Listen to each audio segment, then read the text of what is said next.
Born in the southern part of Iran, a city called Abadan. Born in a Muslim family, Shiite Muslim family.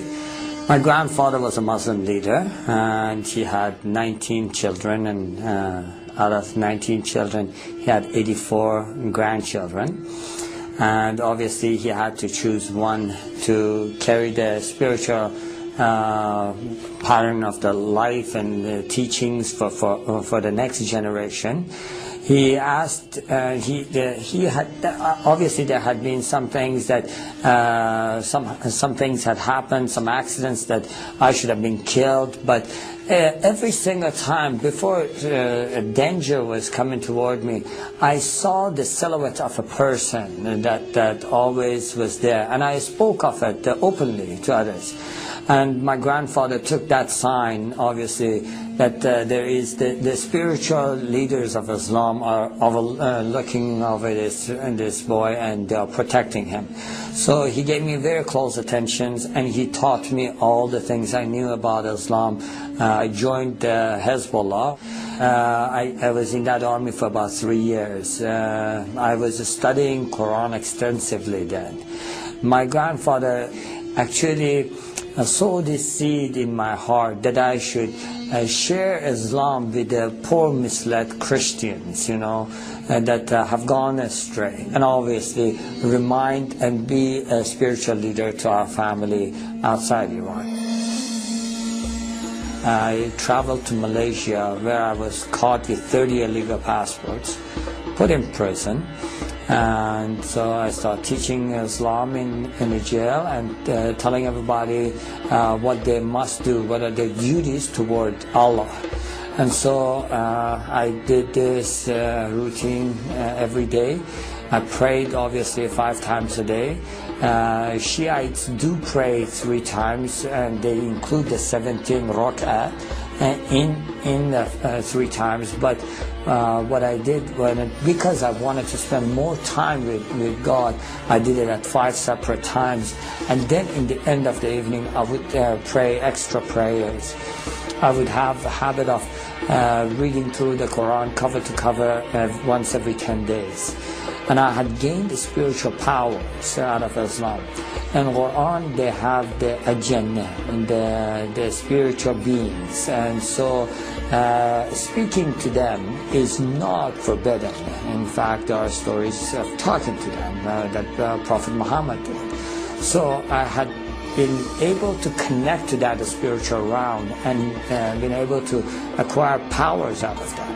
And so I was able to pray for people, especially when people, someone hurt them or someone did something to them. They would come to me and they would ask me to say a prayer, and immediately that person would get sick, have an accident, this kind of things, you know. I was able to close my eyes, tell you what a person is doing in another room. And so this had made me more power hungry, and I wanted to gain more power. So I would spend and meditate more in the Quran. And so as I was doing that one night, I just was meditating in the verses, and there are words in the Quran that are repeated continually, repeatedly, but they have no meanings. They are the secrets of Quran. And so when I was meditating on this, a spirit entered the room, and it was much more powerful than I could handle, or I could overcome. And so I was filled with fear. And so I tried using all the tools Islam had given me. In the name of Allah, I command you to leave, you know. Satan, I rebuke you, kind of things. And I used all those, and nothing was helping. At that moment, I was totally desperate, and I felt like it is choking me, choking the life out of me, and I felt like I'm dying in that cell. And I just cried out to the heavens, and I said, God, in Farsi, Khuda, help me. And immediately I heard a voice, just as clear as you hear my voice today, saying, bring the name of Jesus. And at that moment, I really seriously did not give it 1 second of thought.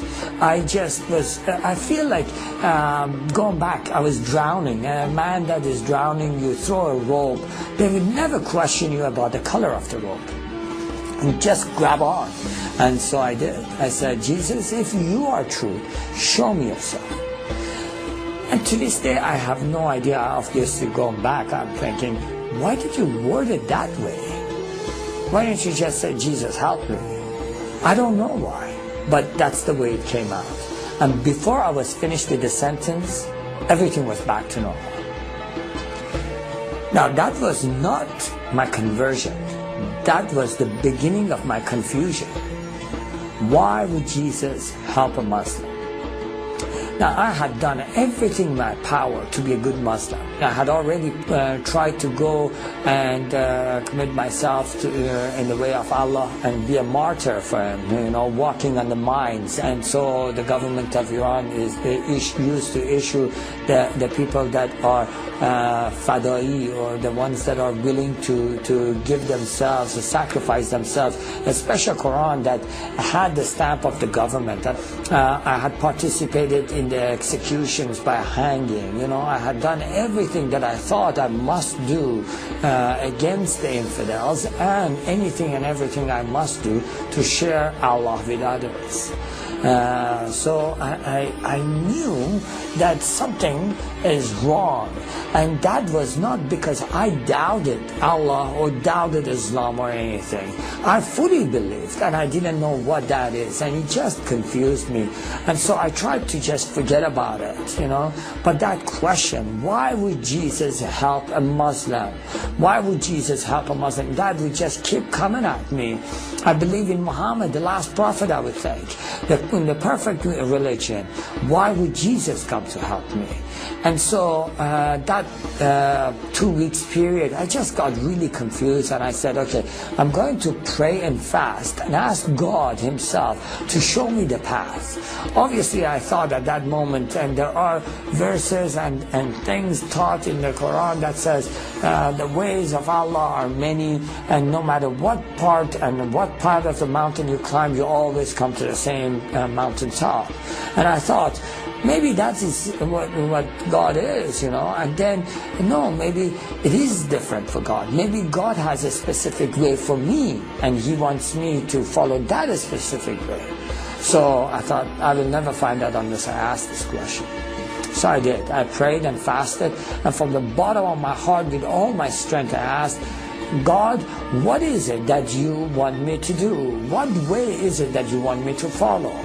And so for 2 weeks, I sat in one place and I prayed as many hours as I was awake, and I fasted as many hours as I was awake, and I would just fall asleep literally on that place. I would wake up and I would just pray again and again, asking God, what is the way you want me? After 2 weeks, to no avail, I had no answer. And I really got frustrated. I just thought, forget it, what is this? I have no chance of finding out what He wants. I don't even know if God exists. And I have wasted all my life.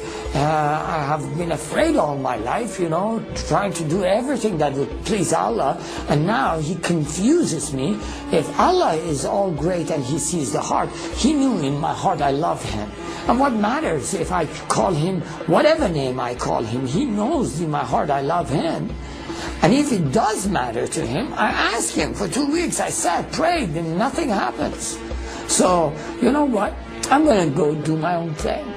I'm going to go walk my own path. I'm going to do what pleases me. Obviously, at that very moment, I felt the power of God filled the room.